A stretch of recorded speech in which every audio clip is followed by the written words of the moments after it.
95% alcohol.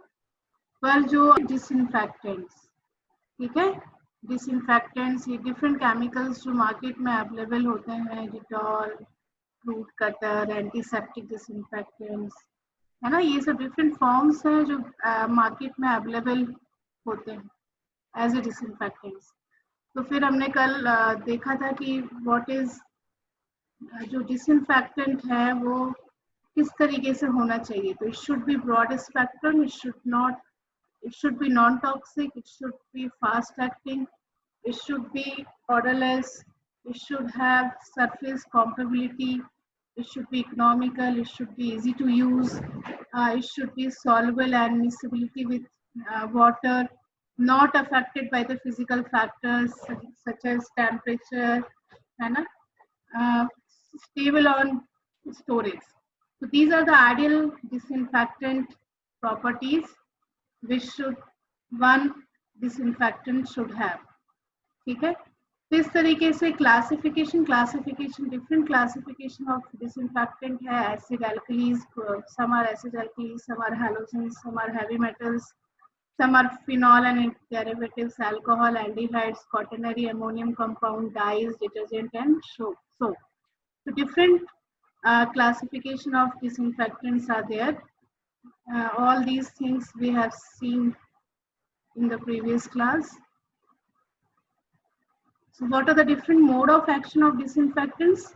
So they can alter the membrane permeability, it can damage the protein, rupture the cell membrane, damage to the nucleic acid, interfere with the metabolic pathway. So these are the mechanism of action of different types of disinfectants. So in the today's class we will focus on factor affecting disinfections.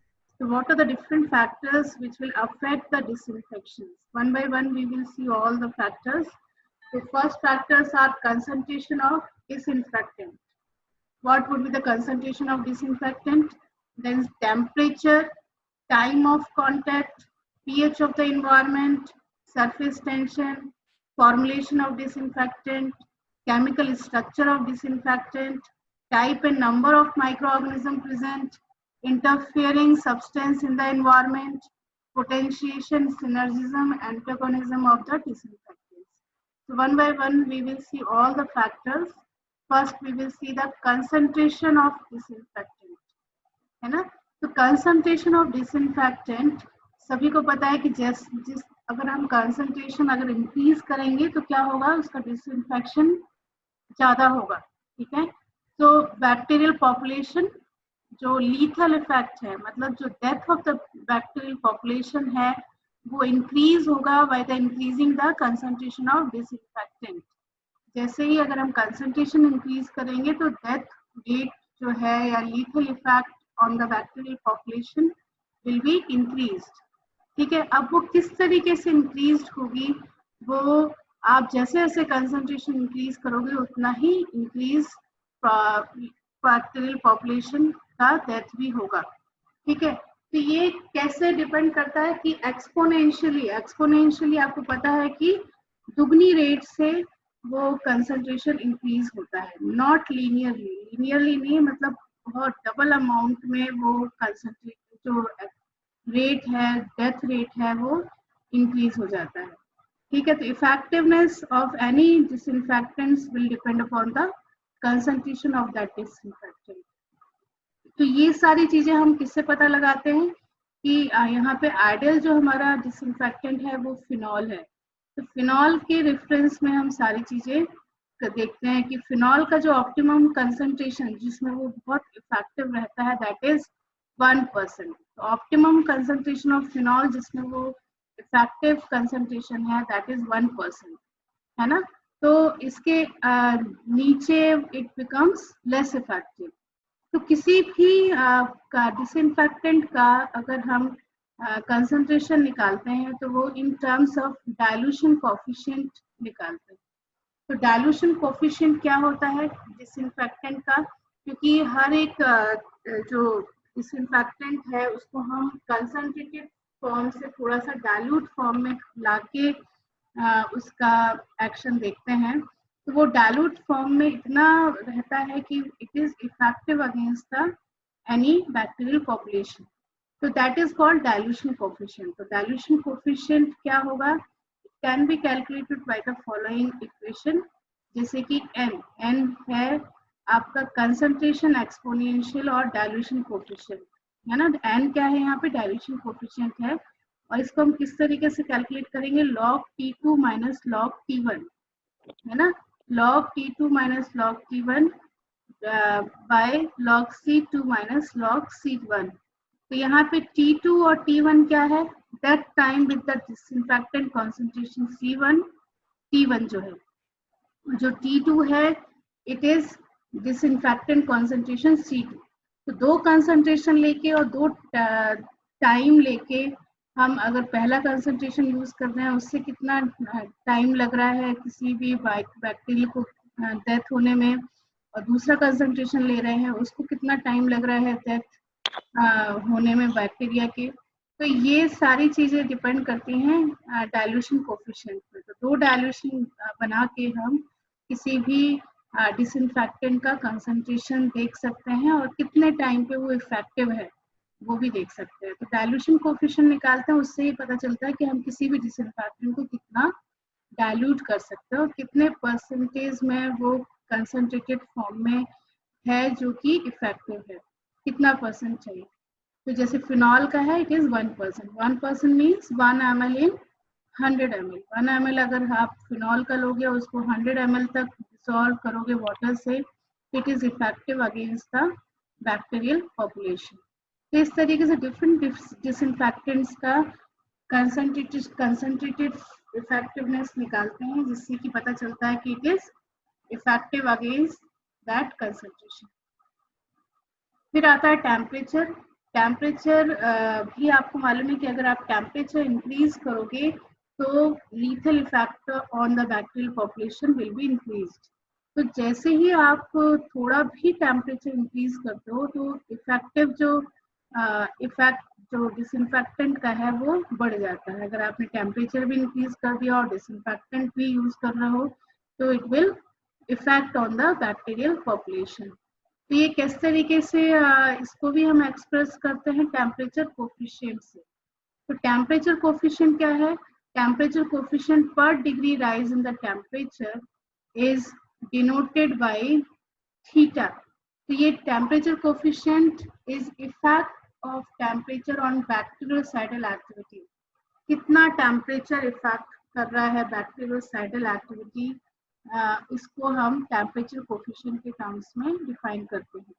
तो it is defined, it is denoted by theta, है ना। तो हम ऐसा करते हैं कि where as per 10 degree rise in the temperature is expressed as theta 10 और Q10।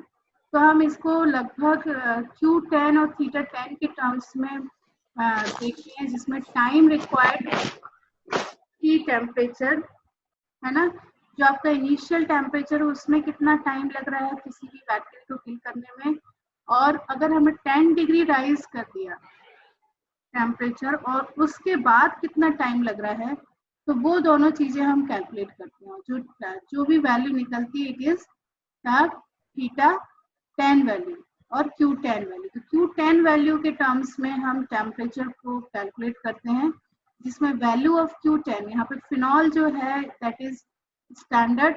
तो Q10 वैल्यू फिनॉल की कितनी होती है, 4 है। अगर हम 10 डिग्री अगर टेम्परेचर बढ़ाते हैं तो जो फिनॉल की एक्टिविटी 4 टाइम्स इंक्रीज हो जाती है बाय फैक्टर 4, है ना। The value of Q10 phenol is 4, which means that over 10 degrees centigrade range used to determine the Q10 activity will be increased by the factor 4। तो जितना अगर temperature आपका अभी नॉर्मल था, अगर आपने उसको 10 डिग्री टेम्परेचर बढ़ा दिया तो जो फिनॉल की एक्टिविटी है it is increase by the factor 4। तो फिनॉल के टर्म्स में अगर आप जैसे जैसे 10 डिग्री टेम्परेचर बढ़ाते जाते हो उतना 4 टाइम्स एक्टिविटी इंक्रीज हो जाती है। तो इस तरीके से इफेक्टिव जो कोई भी डिसइंफेक्टेंट है वो टेम्परेचर डिपेंडेंट भी होता है। अगर आपने टेम्परेचर बढ़ाया तो उसकी एक्टिविटी बढ़ जाएगी। ठीक है, फिर उसके बाद आता है next time of contact. Time of contact, अगर आप सफिशिएंट टाइम ऑफ कॉन्टेक्ट दोगे तो डिसइंफेक्टेंट अपना एक्शन दिखाएगा। ठीक है, तो इस तरीके से टाइम ऑफ कॉन्टेक्ट भी इम्पोर्टेंट है for any disinfectant to show its action. मतलब आपको थोड़ा सा टाइम देना पड़ेगा जिससे कि डिसइंफेक्टेंट अपना एक्शन शो कर सके। फिर नेक्स्ट आता है pH of the environment. PH of the environment means कि हर एक जो डिसइंफेक्टेंट है उसका एक पर्टिकुलर पीएच है जिसमें वो इफेक्टिव होता है, और किसी भी माइक्रो ऑर्गेनिजम्स को कंबाइन करने के लिए, उसके साइट ऑफ सरफेस पे अटैच करने के लिए, सारी चीज़ों के लिए पीएच बहुत इम्पोर्टेंट रहता है। तो इसके कारण पीएच जो है it can also affect the rate of growth of any inoculum bacteria. तो हर एक डिसइंफेक्टेंट का जैसे पीएच डिफरेंट होता है, जैसे कि आप देखोगे कि जो बैक्टीरिया का ऑप्टिमम पीएच जो मैक्सिमम ग्रो करते हैं दैट इज 6 to 8।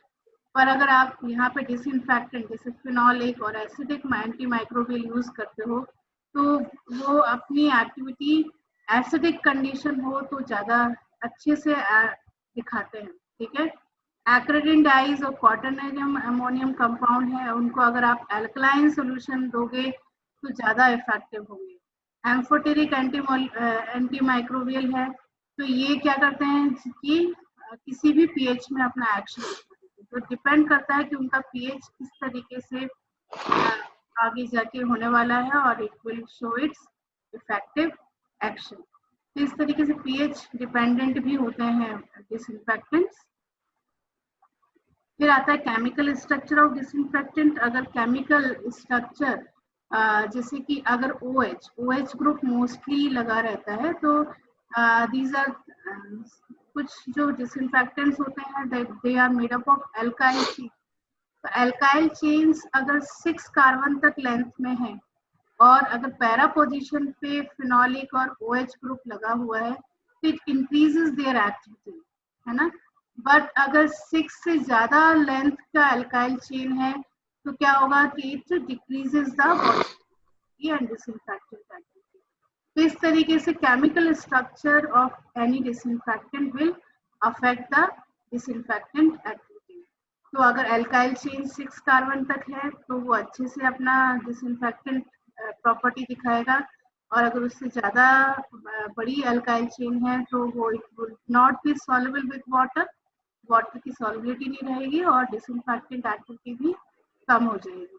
इसके अलावा हेलोजिनेशन अगर आप किसी क्लोरीन आयोडीन ग्रुप को जोड़ देते हो उस डिसइंफेक्टेंट के साथ तो क्या होगा कि it will increase the anti microbial activity. और अगर आप नाइट्रेशन कर देते हो, जैसे फिनॉल में आपने क्लोरीनेशन किया और डिफरेंट हैलोजन ग्रुप्स लगा दिए तो it will increase the anti microbial. But अगर वही फिनॉल में आप नाइट्रेशन कर रहे हो तो it will increase the activity but it will also show some toxic effects also. तो इस तरीके से डिसइंफेक्टेंट का जो एक्टिविटी है it will depend upon the chemical structure of any disinfectant.